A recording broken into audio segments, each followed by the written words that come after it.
कसं काय मंडळी, आज आपण बनवणारे पनीरचे तिरडे।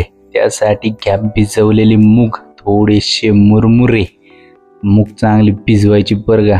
थोडीशी घ्या मिरची, थोडंसं घ्या आलं, त्याच्यानंतर घ्या चवीसाठी मीठ आणि अशा पद्धतीने आपला सेटअप एकदम तयार आहे बरं का। आता चालू करत बनवायला। सगळ्यात आधी घ्या मिक्सरमध्ये टाकून मुरमुरे मस्तपैकी टाकून द्यायचे आणि त्याला बारीक करून घ्यायचं।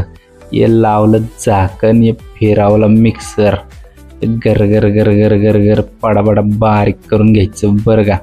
मुरमुरे अशा पद्धतीने चांगले बारीक होतील। पाणी टाकून घ्यायचं त्याच्यामध्ये, परत पाठ दिशेने गर गर गर गर गर गर गर गर फिरून घ्यायचं बरं का। मुरमुरे चांगले असे पावडर सारखे बारीक झाले पाहिजेत बघा, तुम्हाला उकडून दाखवतो। हे बघा कसे बारीक असे झालेत बरं का। त्याच्यानंतर घ्यायची भिजवलेली डाळ, मूग डाळ घ्यायची त्याच्यामध्ये टाकून बरं का। मूग डाळ पण आपल्याला चांगल्या पद्धतीने बारीक करून घ्यायची। पडदिशेने मूग डाळ टाकली की झाकण लावून घ्यायचं। झाकणाच्या आधी थोडं पाणी टाकायचं गरजेनुसार आणि मस्तपैकी त्याला आता बारीक करून घ्यायची। हे चालू गेला मिक्सर, गर गर गर गर गर पडदिशेने बारीक करून घ्यायची। थोडं गरजेनुसार पाणी ॲड करायचं त्याच्यात, चांगला असं लपथव करून घ्यायचं आहे आपल्याला बरं का।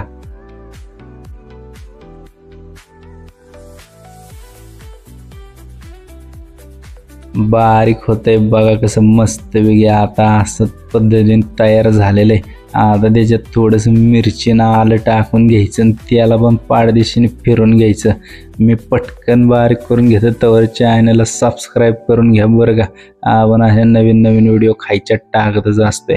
हे परत टाकलं थोडंसं पाणी, हे लावलं झाकण आणि केला मिक्सर चालू, पाठदिशेने गरगर गरगर फिरून घेतलं आणि अशा पद्धतीने आपला मेन मसाला तयार झालाय बरं का। आता मस्तपैकी पुढची प्रोसेस बघूयात। हे सगळं काढून घ्यायचं एका भांड्यामध्ये बरं का, आणि सगळी मूग डाळ आणि सगळा माल तयार करून घ्यायचा। हे मस्तपैकी आता मेन आपला माल तयार झालेला आहे।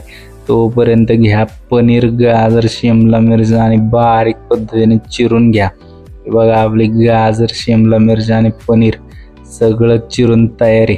त्याला एका भांड्यामध्ये टाकून घ्यायचं आणि चांगल्या पद्धतीने मिक्स करायचं। याचा वापर आपण नंतर करणार आहे, जेव्हा गरम गरम तव्यावर आपण आपलं धिरडं बनवायचं चालू करेल तेव्हा ह्या गोष्टी आपल्याला लागणार आहेत। पडदिशीने एका भांड्यात टाकून घ्यायचं आणि त्याला चांगल्या पद्धतीने मिक्स करून घ्यायचं। चांगल्या पद्धतीने घ्या मिक्स करून अशा पद्धतीने की एकदम छान असं खमंग असं चविष्ट असं तयार झालं पाहिजे। पटकन गॅस पेटून घ्यायचा। तवा बघा कसा गरम होऊन जाईल। गरम गरम तव्यावर आपण जे चांगल्या पद्धतीने धिरड्याचा माल तयार केलाय तो टाकून घ्यायचा। पहिल्यांदा पाठदिशेने तेल टाकून घ्यायचं।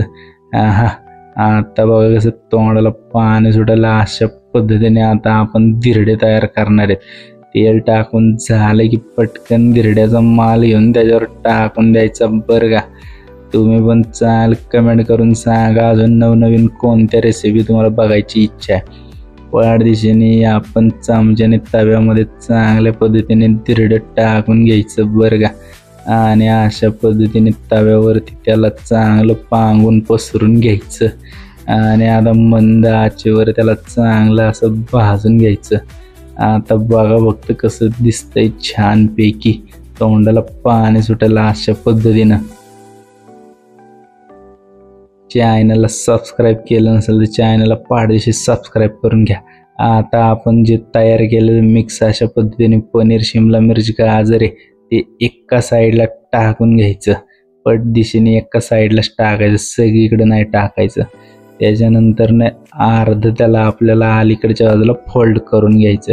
बघा मस्तपैकी असं फोल्ड केलंय आणि पटकन आपण त्याला उलट करून टाकूया। चांगल्या पद्धतीने भाजलंय बघा, मस्तपैकी तयार झाले झटपट असा नाश्ता आणि आपण ह्याला खाऊयात। आता त्याच्यासाठी घेऊयात हिरवी चटणी, पुदिना चटणी बनवलेली आहे छानपैकी चविष्ट घरगुती चटणी आणि आपला अजून एक धिरडं तयार आहे। असे 2 धिरडे चटणी मस्तपैकी तयार आहे आता आपण बसूयात खायला. तुम्हाला ही रेसिपी कशी वाटली कमेंट करून नक्की सांगा. एकदम पौष्टिक असा नाश्ता घरी नक्की तयार करा. बारक्या मुलांसाठी ते एकदम उत्तम असा पौष्टिक असा नाश्ता तयार. चॅनलला सबस्क्राईब करायला विसरू नका. अजून बाकीचे व्हिडिओ पण आपल्या चॅनलवर आहेत, ते आपण बघायला काय विसरू नका बरं का. मस्तपैकी तोपर्यंत खात राहा. भेटूया पुढच्या व्हिडिओमध्ये. धन्यवाद.